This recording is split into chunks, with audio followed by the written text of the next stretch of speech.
Well, now we're done with old Georgie boy. It's time to go for a bug hunt. Referencing different movies this time. Nice. Yeah. Just show this to one of my friends. He's a big fan of aliens. Yeah. Yeah, there's some... Yeah, there are some good little nods to, like, classic horror 80s movies and such. Although, are we going to find out the answer to the question how we get out of this chicken shit LP? No. Damn it. Worth a shot. Yeah. You secure that shit.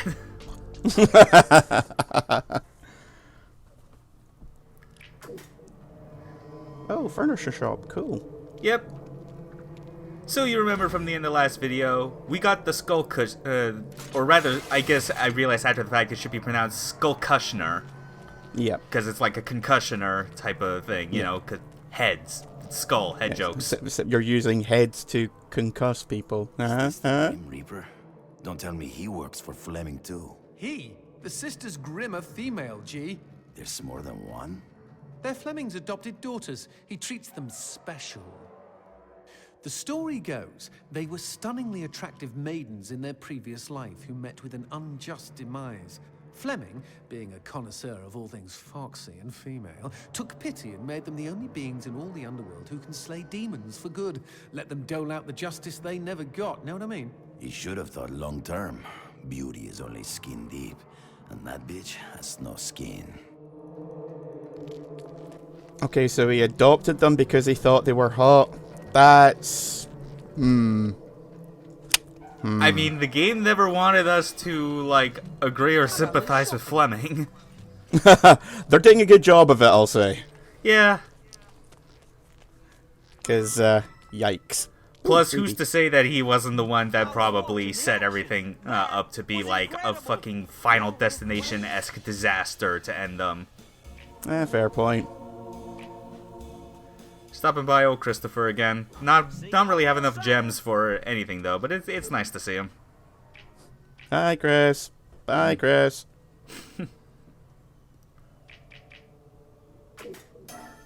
Yeah, just always put more gems into health. If it's not into the boner, then it's in health. Like, those are like the two high priorities. See, for me, I upgraded the teeth are most. Just the ammo capacity and the damage. What did I tell you? The Sisters Grimm can kill anybody, even demons. No one's safe from their sides. Least of all loud people.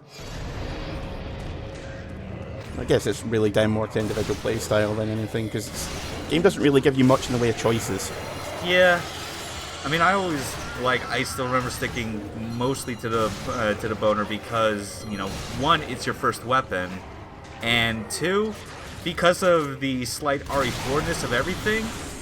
Even though I like the Teether more than the TMP, I still find the concept of, like, automatic weapons, like rapid fire, in these type of games to be wildly unsatisfying, even if they become kind of efficient. Yeah. I mean, I never really used the TMP in RE4 either. I don't know why. It was a perfectly good weapon. I just preferred the handguns. Yeah, because like the Red 9 with the stock and like all the upgrades is just like, it's just more fun. Yeah. Although I think it's the Black Hawk, really good when you get to the castle and they all start using shields, because it turns out we can punch straight through them. Yeah. And I was like, why didn't anyone tell me this before? This is amazing.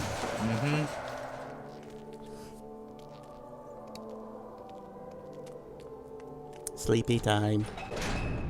Don't look down, G. And see the darkness rising up to kill us? I will try not to. Yeah, that's always real assuring.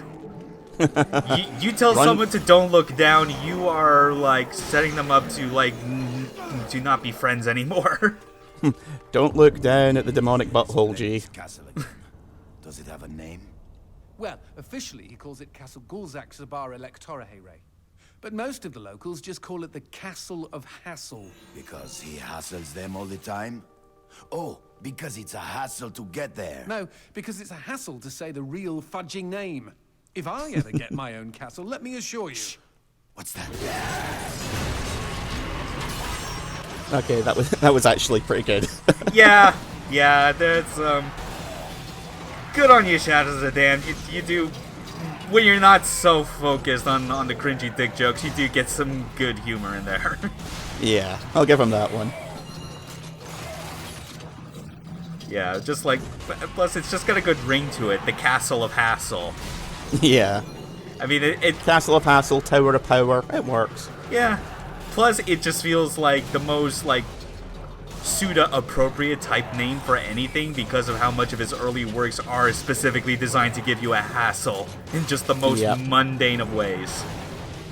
And Let It Die's got... So, yeah, Let It Die has the Tower of Barbs as well, so he's got form. Definitely.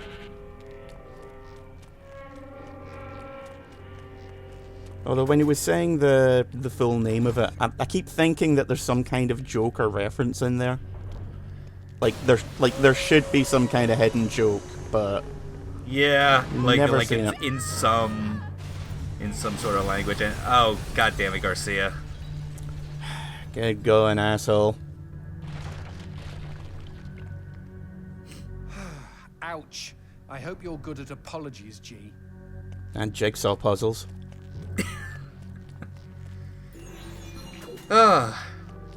It's really rough for Paula. Being Paula is suffering. Yeah.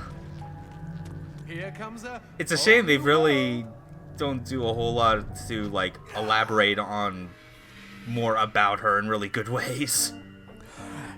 Yeah, like, we kind of get told a lot about her, but what we actually see is, like, yeah, she's basically mincemeat. And useless. And was garbage in a dumpster at one point. Yeah. Yeah, because if they, if the stuff that you hear is true, then she's, like, easily more badass than Garcia. Like a toilet down Yeah. Blame Willie. I think he just let one fly. Because it does touch more on the sort of thing that does make you realize how little Suda actually had, like, in terms of a lot of story and creative control, because I bet you 100% like the whole reason for like why Garcia and Paula are a thing would have a lot more, I think, a deeper meaning or like kind of like impact to it than just simply he found her behind the supermarket and took her home like she was like a lost pet, a lost cat or something. Yeah, just picture him picking her up and going, I found her, can we keep her?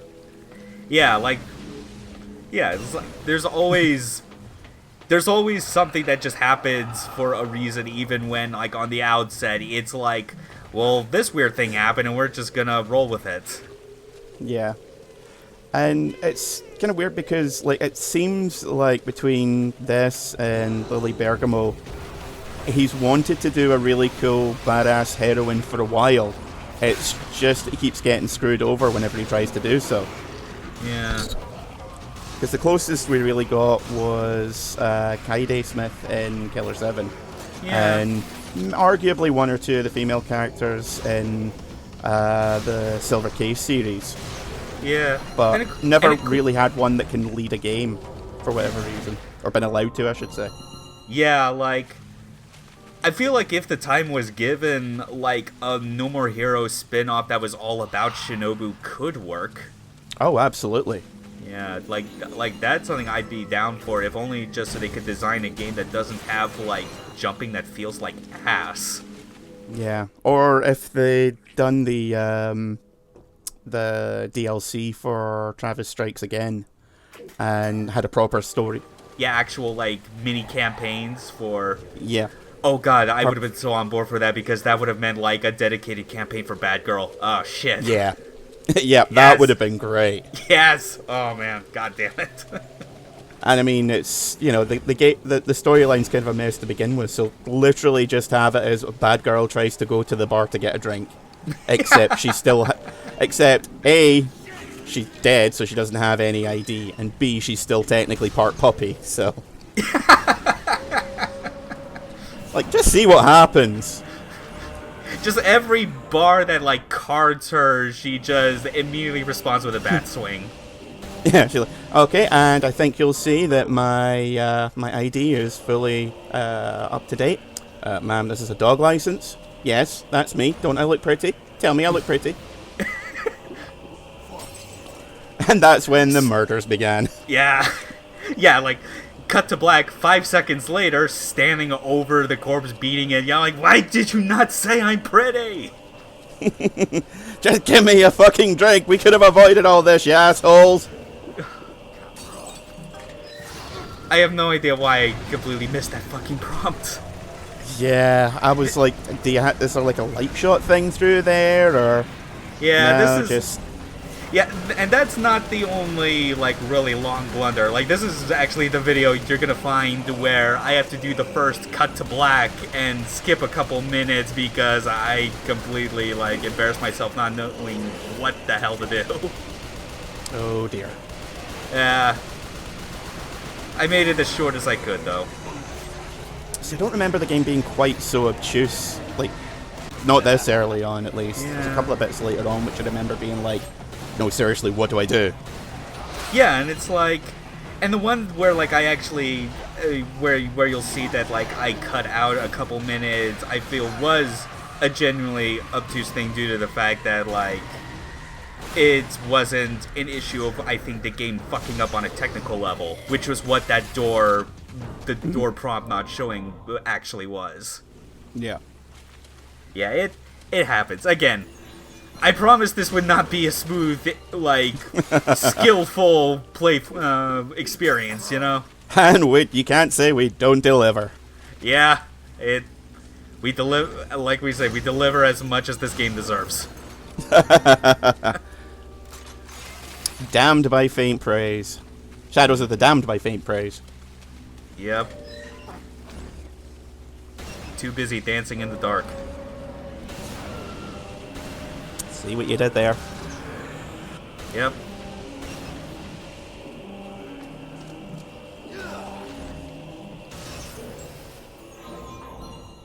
Yeah, I kind of feel like these sections just go on a wee bit too long sometimes.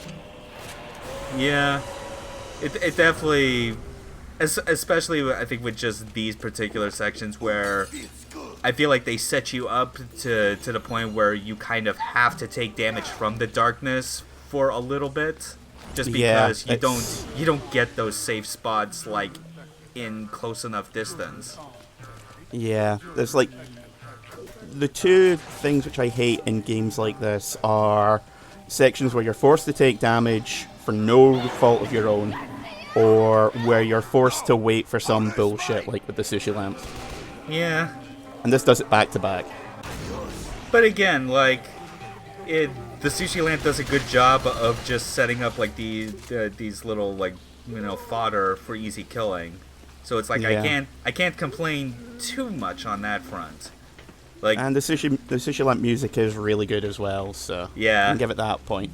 It's almost like the mechanics that are directly tied to you using light. Sorry, what was that? Yeah, I have no fucking idea, game.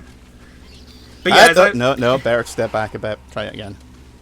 But yeah, as I was saying, it was like, it's almost like when there are mechanics that directly involve like the actual use of or manipulating of light, it's almost alright.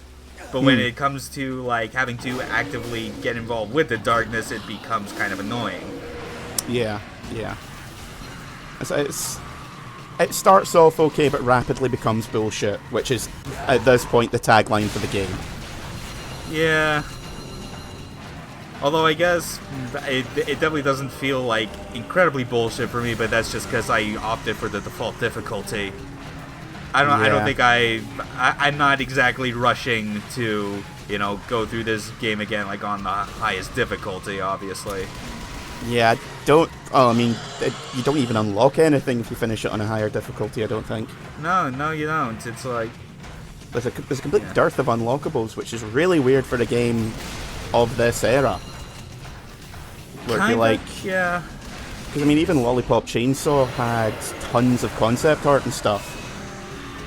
And that came out after this, I think? Or was it before?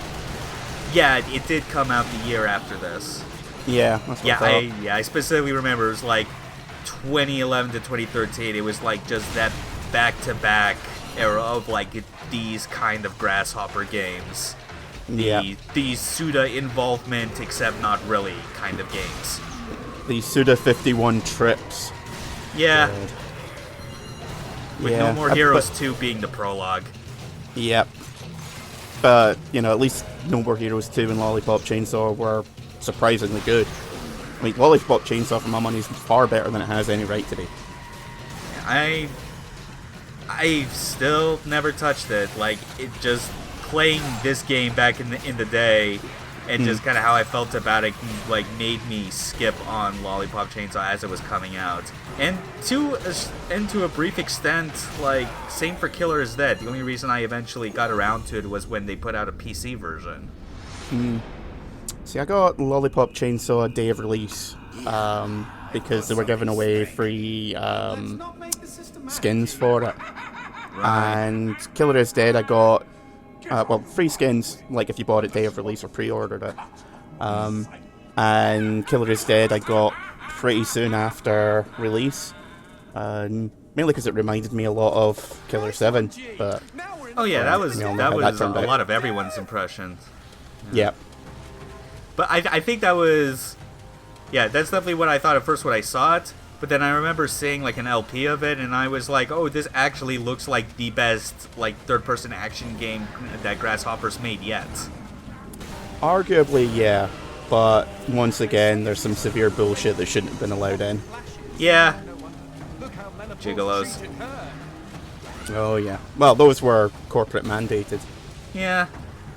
But I think probably everyone, you know, who's watching, who has an interest in this, already knows that story. So Yeah. Admittedly, I definitely do not like enjoy the Gigolo missions, like both like in their concept as well as like kind of like the general characters. Although I do kind of have like an exception made, like for like the nurse. oh god, what was her name again? I think it was Scarlet, maybe. Yeah, that Unless- sounds about right. Yeah. I was trying to, because I was going to say Betty, but that was the name of the The vampire. Yeah, Betty was the vampire. Yep, this was the cut. Oh boy. Groos's theme goes well with Chris's blunders theme like goes with this. everything.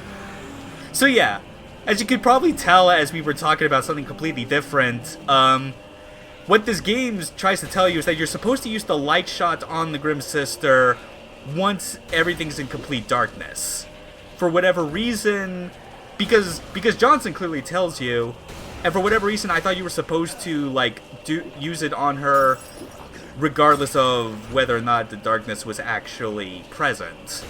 Which was why I kept activating the goat head over and over and nothing was happening. You can tell how this ties back into what we were talking about with the darkness mechanics getting kind of annoying at this point. Yep, you and also have with you to- being forced to take damage. Yeah, it's like you have to be forced into this type of shit that in a better designed game would give you like the tools and strategies, you know, with enough practice to make it totally avoidable. And I mean, for what it's worth, you could probably totally like last long enough in the darkness to get a good shot on the Grim Sister with the light shot, except she moves around so goddamn erratically. Yep, completely at random. And also, like, a better game would have Johnson say, hey, G, you need to do this now, when it's obvious you haven't done any damage to her in about 30 seconds. Yeah, like at the start can certainly be helpful to an extent, but it's not entirely helpful, especially if you don't know like how the fight is intended to go fully. I don't know. I eventually remember got it. spending a lot of time here myself until I was like, right, fuck it, I need to know what I'm doing wrong. Yeah.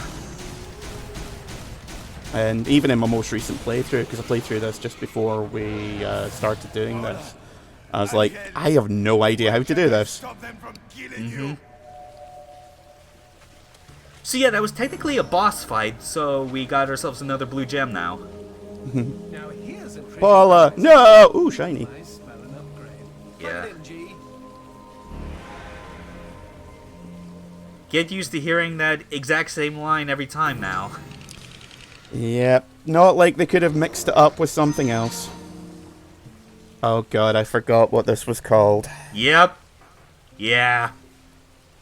Admittedly, though, in execution, this is a really cool upgrade.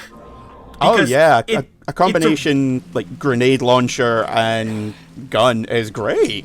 Yeah, especially because it gives an extra utility to, like, an ability that all your guns have, which is the light shot. Like, as you'll find, the way you activate it is that you hold down the button you use for the light shot to charge it up. You heard me? Yes, Yeah, we did, Johnson. That's the problem. So yeah, it's cool just because, you know, as we do get further on, like we've talked about before, how some of the late game gun upgrades do end up changing the form quite considerably. That even like the regular fire for some is no longer the same. Yep. But this is like the kind of upgrade I like, because your primary fire is still the regular boner, but now you've got this other like cool like, you know, like an alt fire essentially, that is more unique to itself than the light shot is, which is just kind of a general purpose, like always available ability. Also, with the hot boner, you only need to basically, like as far as I remember, you only need to like say there's like 3 on one side. You only need to have it cover the middle, and it'll cover the other 2. Yeah. And it also becomes really fun to use on certain enemies when we get to them, just for the setups. Mandatory on some. Oh yeah. But we'll get to them. Yeah, we'll get some more hot boner action another time, but Please stop saying hot boner. Just, I've reached my limit for the day, for the month. okay, we're gonna replace that now with Tanaka's, because we have to go back to Kurogane Dance. You know, it's time for Charge up your chapter 5. Tanaka. Tanaka the Many. There's a Legion joke in here somewhere, but fuck it, you already know. So yes, we got introduced to the Tanaka Town Hall by Tanaka after we had buried Tanaka when he committed suicide in front of the Fifth Tanaka restaurant. And do you know what word doesn't have any meaning anymore? Tanaka! Yeah, just as intended. It's like the worst Pokemon ever. Who are you? Tanaka. Yeah. And who's he? Tanaka. And those 2 over there? Tanaka. Hakuna Tanaka. Fuck, I'm gonna remember that now. God damn it. Well, if that's not the episode title. Anyway. I guess it's better than hot boners. God damn it, I just said it again. Fuck. One more time from the top. Okay, back to it. Tanaka Town Hall.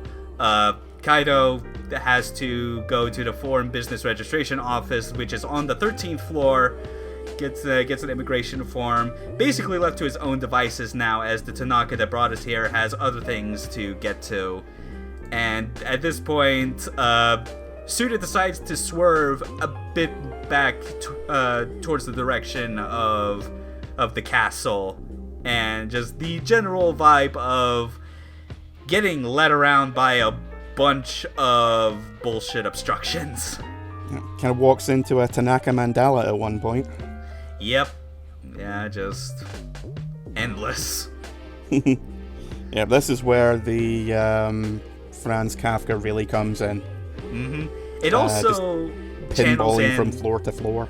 Yeah, it also channels in some of the puzzles you would like get like specifically in the 25th ward, because the silver case like original like had some pretty convoluted puzzles, but like in the case of the 25th ward, why I bring it up is because there are several chapters that are focused around you like investigating this one giant like multi-story apartment building that is like the kind of big, a whole lot of small cramped studio apartment rooms.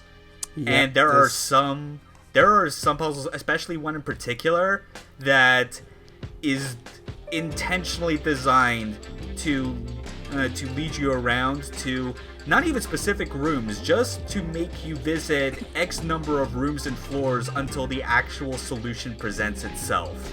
Like, just to really leave you with that sense of, like, I am just overwhelmed by the mundanity of everything and why nothing is so fucking simple in this godforsaken building.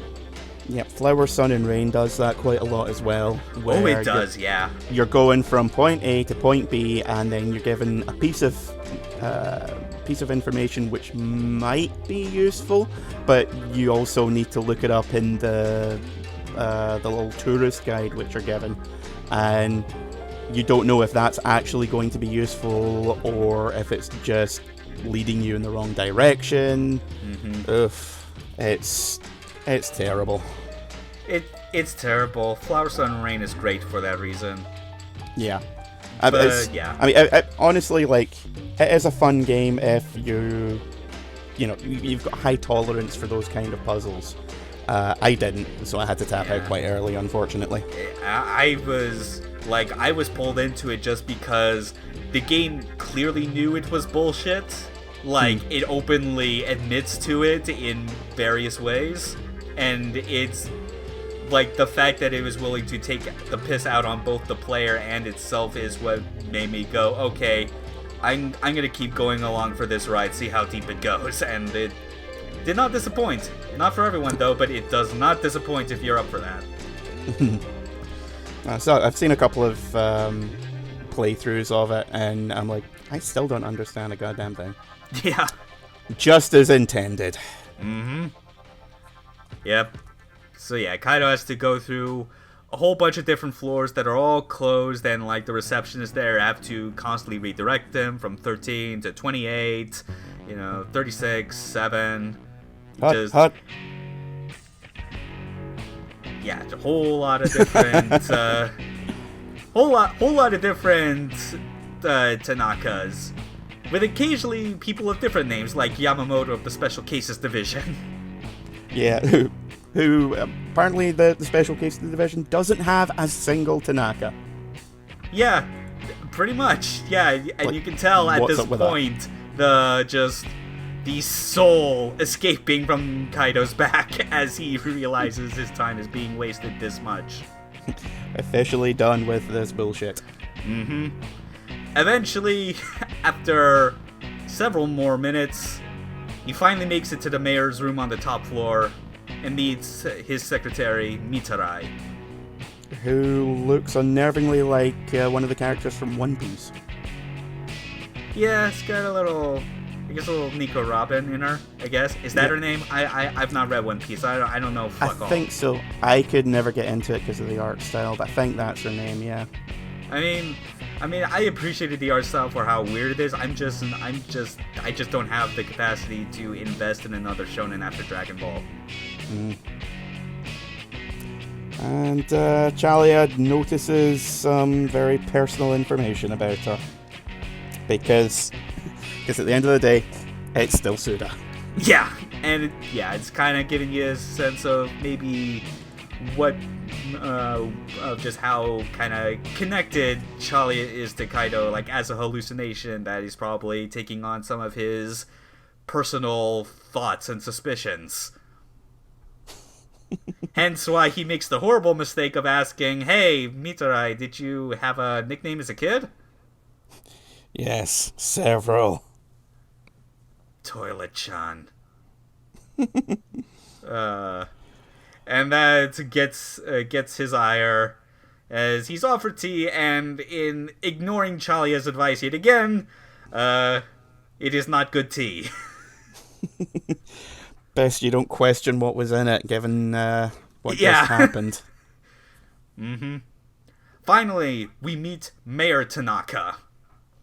Making a guest appearance from Bleach, where he was the main antagonist for several years. Yeah, or just got back from a Tojo clan meeting.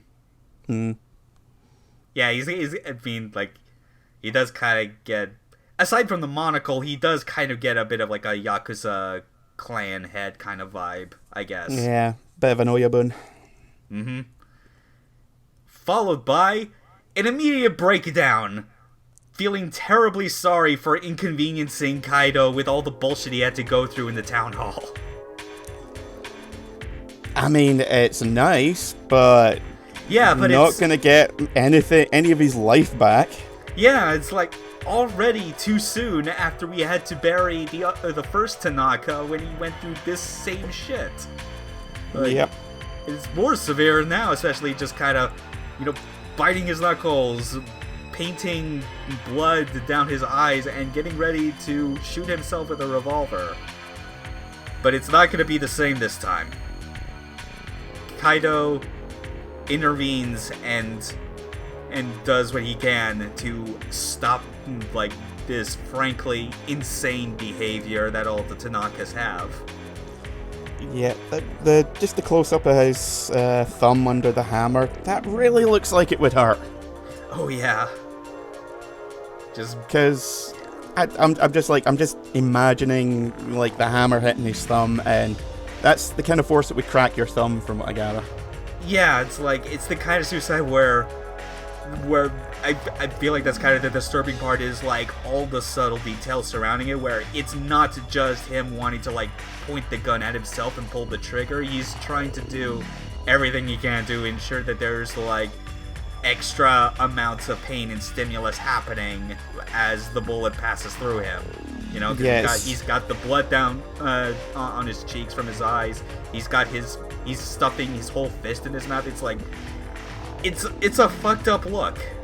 Yeah, it's not I need to atone, it's I need to make this fucking suffer. Yeah. Just, ugh. For some reason that disturbs me more than just putting a gun to his head. Yeah, it's just...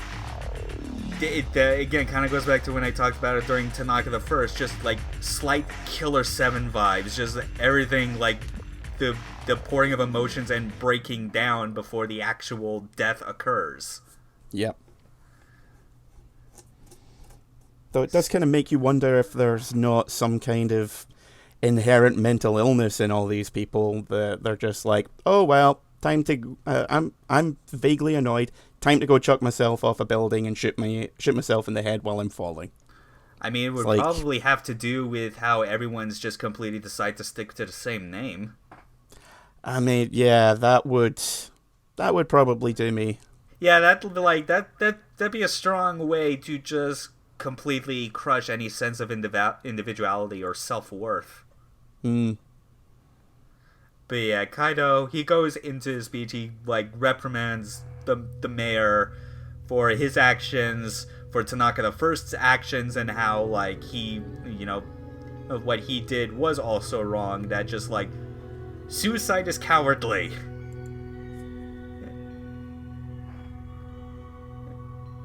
Not much more to say about that. It's Yeah, pretty much. I mean, I feel like I could paraphrase more of what Kaido is saying, but really, I mean, obviously, even at the start of this, I encourage people to also read along, and seriously, just if you somehow aren't, fucking pause this video and just read every page that I put up and just what he has to say, because it is that powerful.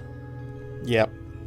And there is some dark irony in the fact that, given the line of work that Kaido's in, that he's nah, mate, don't. Just don't. Yeah. Especially when the reasons he gives is more than something that would... I feel like for another character who's trying to hide more about himself, they would probably use the excuse of, dude, I'm already here to do one funeral job. Don't put another on my plate. But the way he's delivering it feels a lot more like he's trying to tell everyone to not waste their life on something so trivial and easily recovered from.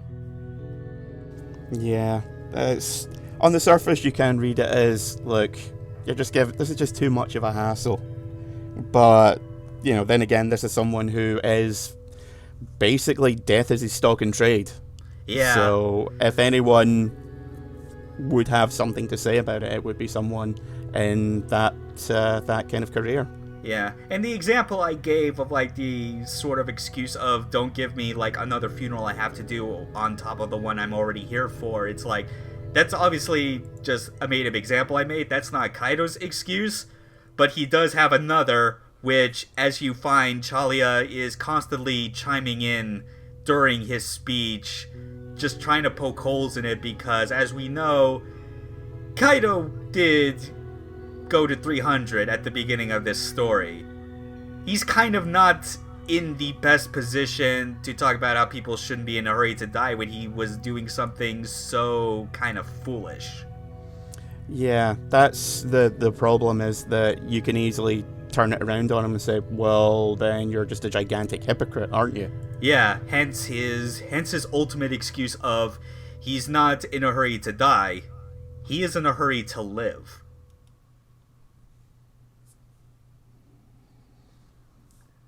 So yeah, following that, Kaido and Mayor Tanaka take a brief trip outside to his personal farm, just kind of talking about the kingdom, kind of getting a bit of more sense that, like, not just within like the clan of Tanakas, but just that, yes, life in the kingdom is deeply fucked up for everyone, not just them, not just in this little circle of heaven. Yeah, it's the one thing that kind of interests me as well is that this guy, complete stranger, he's showing up and he's like, hey, I really need your help to completely turn around the quote-unquote city that I'm the mayor of. Can you do that for me? It's like, no. You're that desperate to avoid responsibility? Like, come on, man. Yeah, and part of this discussion also reveals that, you know, the founder of the kingdom, Kai Kurogane, was also friends with this Tanaka. So like that immediately explains why he got handed such a big responsibility and position, being the mayor of a whole bunch of Tanakas. Yeah. Given that he was, more or less besties with him, you're kind of like, so was he given the position because of his abilities at dealing with crises, or just because he was besties with the guy that owns the place? Yeah, I wouldn't be surprised if they initially thought it was the former, but I would not be surprised if, you know, if the kingdom really is as fucked up, like, beneath the surface as it is. I'm pretty sure, like, the reason it became that way was just because they were really good friends with each other and thought that this whole kingdom idea would be great and nothing could go wrong. Except, you know, now Tanaka's in a position where, you know, the people he's in charge with all kill themselves at the slightest inconvenience or mistake, and we're already on our way to the castle because a Kurogane, who may or may not be Kai, is dead and we need to do the funeral, so who knows? Yeah. Nothing could go wrong except for everything that went wrong. Yep. And everything following. Mm-hmm. Yeah, it's your... We mentioned BioShock briefly, like, in the first video.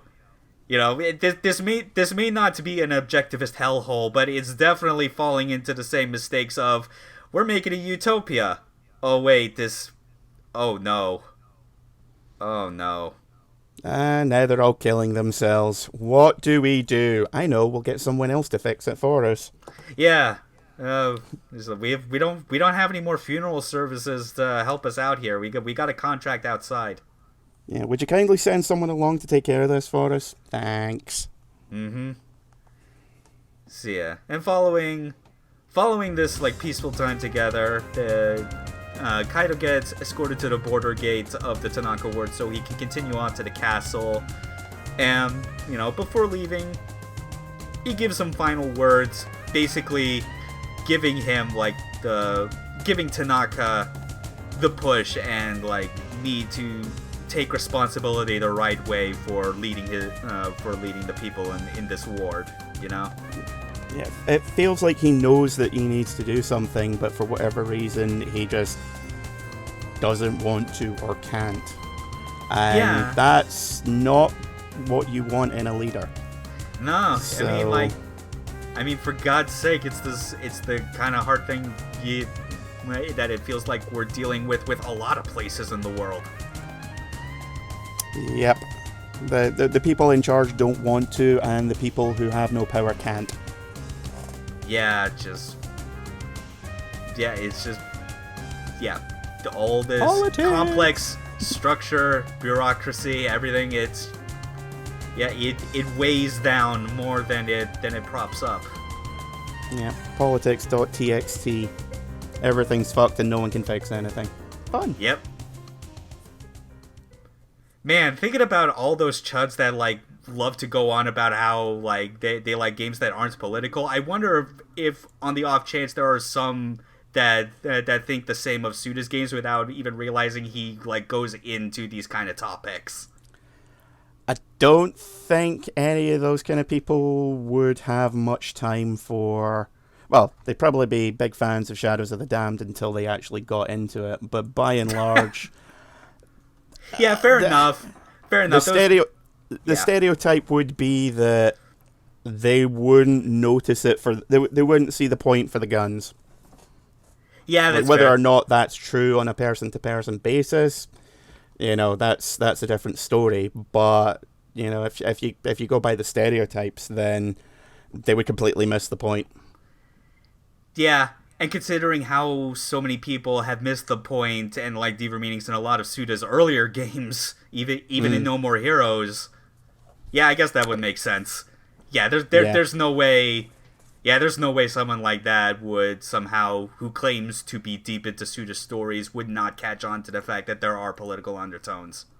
Yeah, or not even catch on to the whole, you're not supposed to want to do this. Killing people very bad. Especially when you're a big friggin' otaku loser. Yeah, this loser is you. Exactly. So, when people can't even... And not just the kind of chuds that you mentioned, when people in general can't grasp that basic concept, it doesn't bode well for, you know, anything really. Yeah, it doesn't bode well for, like, pushing any sort of artistic medium forward, and it definitely does not bode well for what the rest of society might think. But yeah, Kaido, like, he gives, after giving his final speech, Challia has had enough, clearly, and decides to finally call out once and for all, like, Kaido's apparent hypocrisy in what he's trying to say. Makes it very clear to Kaido that he needs to eat the cutlet. I said eat the cutlet! Yes, we're now in the interrogation cell of Kaido's inner mind. Yeah, the hat makes him look a bit Mad Hattery in this bit, I always thought. Well, yeah, and with all like the curved lines that this manga's art style likes to go for, it's definitely a more loopy kind of headspace that he's in at the moment. Yeah, this is definitely we've gone beyond the realm of the real now. Yeah, and Challia just grills Kaido about him like going on about not wanting people to die when he himself did a feat that would very much have killed him under normal circumstances, but still gives, you know, the same response. You know, he's in a hurry to live. He wanted to feel alive, which is like, you know, I feel that's like a very typical kind of Daredevil response to anything. Like, some people are huge thrill seekers. They want to get that adrenaline rush, but Kaido's whole demeanor in his everyday life does not give you the sense that he would be like that big of an adrenaline junkie. That he's like, yeah, 300 kilometers per hour on a motorcycle. That sounds like fun. Yeah, he definitely, just the character as a whole comes across as a lot more stoic than, you know. Yeah, I'm going to break the land speed record on a motorcycle and then crash head first. It's going to be fucking awesome! Yeah. Though he did have that brief moment of just euphoria and happiness as he got flown off his bike, you know? Which I'm fairly certain is the only time you ever see him smile in the entire thing, or one of the few times at least. Yeah, or at least smiling with that big of a grin on him. Yeah. So that's it. The interrogation in general, despite Kaido's answers, it does it definitely felt this way for me when I was first reading it before I got like the full scope of, you know, what everything was going on with the kingdom and with Kaido especially, that it definitely feels like the answers he gives aren't clarifying enough. Yeah, they're not satisfying, and it just seems like a very general, well, don't do it because people will be sad.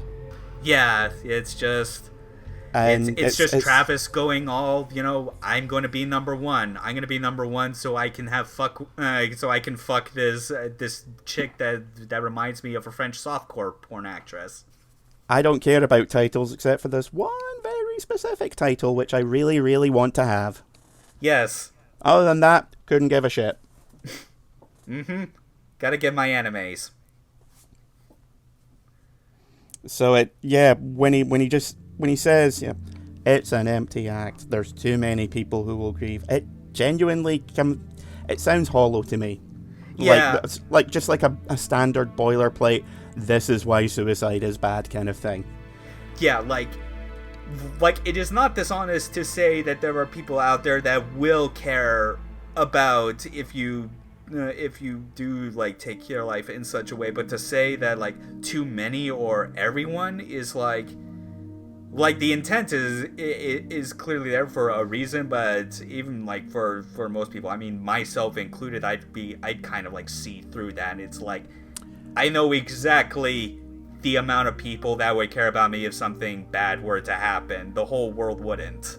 Yeah, it's very much kind of, this is what I'm supposed to say, so I'm going to say it even though I don't really believe it and you kind of think it's all bullshit. But yeah, it needs to be said so that I at least feel better. Mm-hmm. Like, I don't doubt that in character he probably thinks he's saying exactly the right thing, but by the same token, that's kind of the problem. He's just saying the right thing. Yeah. And not putting any real thought behind it. Yeah, and when it's your job to do this sort of thing, like, repeatedly, you know, it's almost like what we did when I overloaded on Tanaka's at the start of this section. Like, you do or say things enough time, it does kind of start to lose the meaning after a while because it's just a routine. But yeah, that's it. We've definitely gone in really deep on like the talk of death and suicide and just the hollowness and hypocrisy that permeates through Kaido's whole speech, even though it's with the best of intentions to like make this part of the kingdom not cause its residents to off themselves so horribly. Yeah. And it looks like the mayor kinda has a thing for his secretary as well. Yeah, and I guess this, based on the implication, well, I guess depending on whatever like the answer is, I think, you know, she might be the thing to kind of help him set his foot forward on improving things and being like, you know, it's still okay to live even if I am not doing that good of a job as a mayor. Yep. At the end of the day, you know, as long as something changes, then you kind of deserve it to the rest of the townsfolk to keep going. Yep. And it says a lot that this is literally the last we're ever going to see of this particular part of the kingdom. So whether things improve or not, who can know? Hopefully it does. Because for now, you know, Kaido and Challia back on the road again, ready to keep going to the castle. Offers his blood to a mosquito, which I don't know why he would. Mosquitoes provide nothing of value back to the earth. They are a godforsaken race of insects. They should just be wiped out. Anyway, yes, giant buff naked man on the road. Okay, not naked man. He's in a Speedo, but it's close enough. He looks like Cars. That's all I could say. Yeah, I was actually gonna say Yuda from Fist of the North Star. Oh yeah, it's definitely. I'm getting huge Pillar Man vibes, and I feel like if if that were to happen in real life, I just 180 and get the fuck away as possible. Yeah, just like, nope, done with this. This is too much bullshit for one day.